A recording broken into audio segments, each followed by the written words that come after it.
Hi from Sarah and welcome back to my channel and to my bicolour series of stitches worked in the round. Today I will show you this stitch, the Tunisian Knit Stitch, one of the most basic Tunisian crochet stitches worked in the round. This is the result. Let's begin.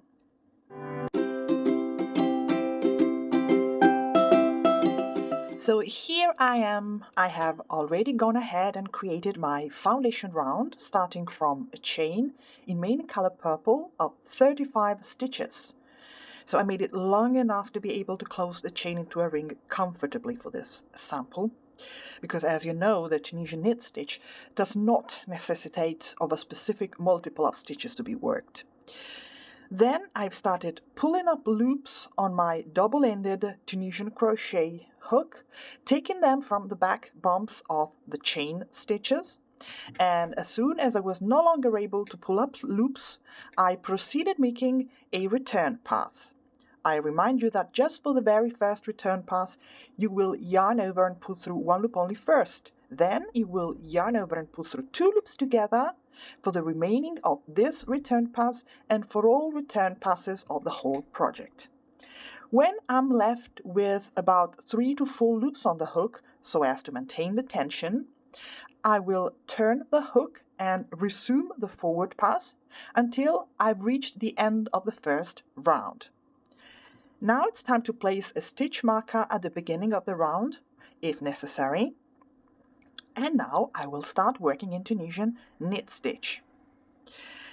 Before I do so, I strongly advise when you work in Tunisian knit stitch, which is a stitch that has a strong curling tendency, it is advisable to start on the first round after the foundation round with a round in Tunisian purl stitch. This helps maintain the piece flatter, let's say.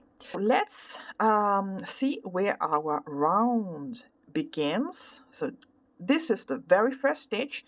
As you know, the Tunisian knit stitch is done like this. So you need to insert your hook right between the front and back vertical bars of a stitch.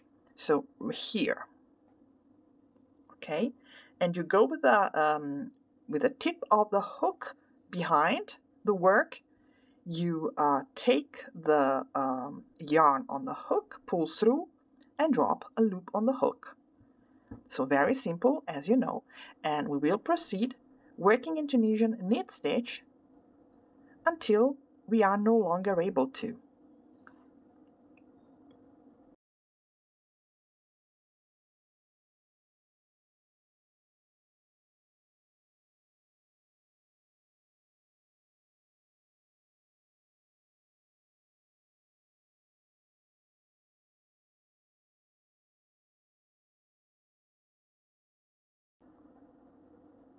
Okay, so now it's starting to get difficult to pull up loops because of the circle.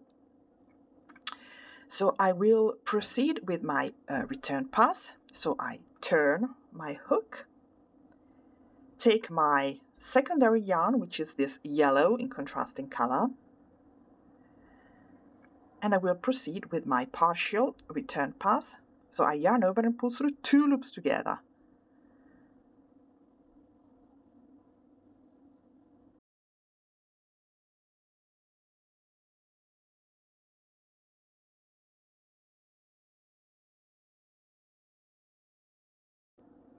So until I'm left with, in this case, 4 loops on the hook.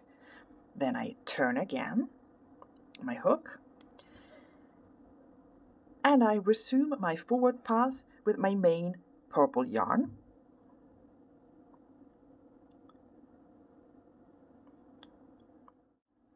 And here I am approaching the end of the round. So just pay attention, because the Tunisian knit stitch is very simple to execute, but it's also rather easy to make mistakes. Like in this case, instead of inserting the hook between the vertical bars of the stitch, I inserted it and made a full stitch by mistake. And this is a pity, because it will be visible in the texture of the work. Anyway, with a little bit of attention, we have reached the end of the round, and now I will complete it with my second return pass for this round.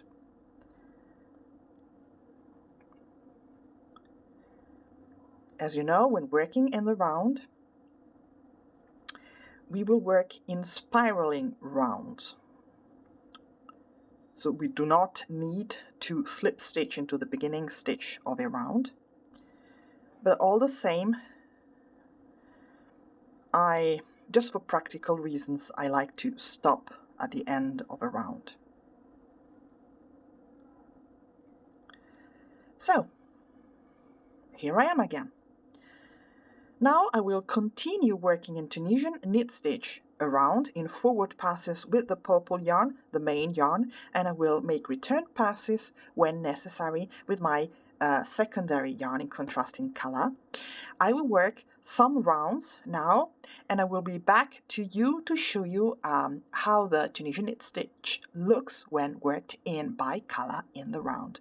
So see you in a few minutes. So here I've worked couple of rounds more to show you how the Tunisian knit stitch looks like when worked in two colors and in the round.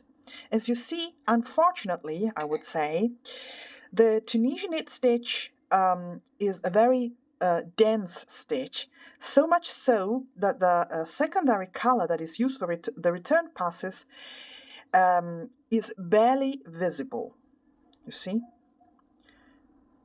So I would say it does not make much sense to use another color for the return passes, because the color effect does not show really. So now I'm ready to proceed with the bind off. Now I have already cast off all stitches in my last return pass before the bind off. Now I have both colors hanging on the same place here, so the main color and the secondary color with the secondary color already on the hook. But it's up to me to decide in which color I want to bind off. I usually choose the same color I used for the beginning chain. So in this case, I would use the purple color. Okay, so let's say I leave the secondary color hanging here, and I will cut off the yarn at the end of the bind off. And now I would proceed binding off in Tunisian knit stitch. So I proceed, as you know, with this kind of bind off.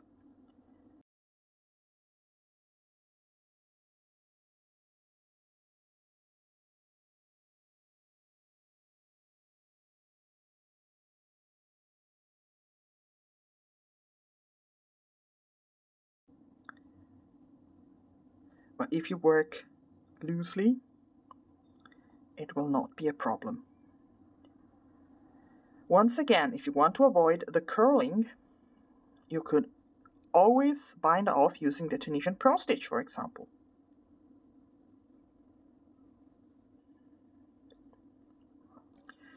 So I will proceed like this all around until I've closed my work, and then I will make some kind of knot and cut off both yarns and weave them into the work. So this is it. I hope you were not too disappointed with the result of this stitch worked in the round.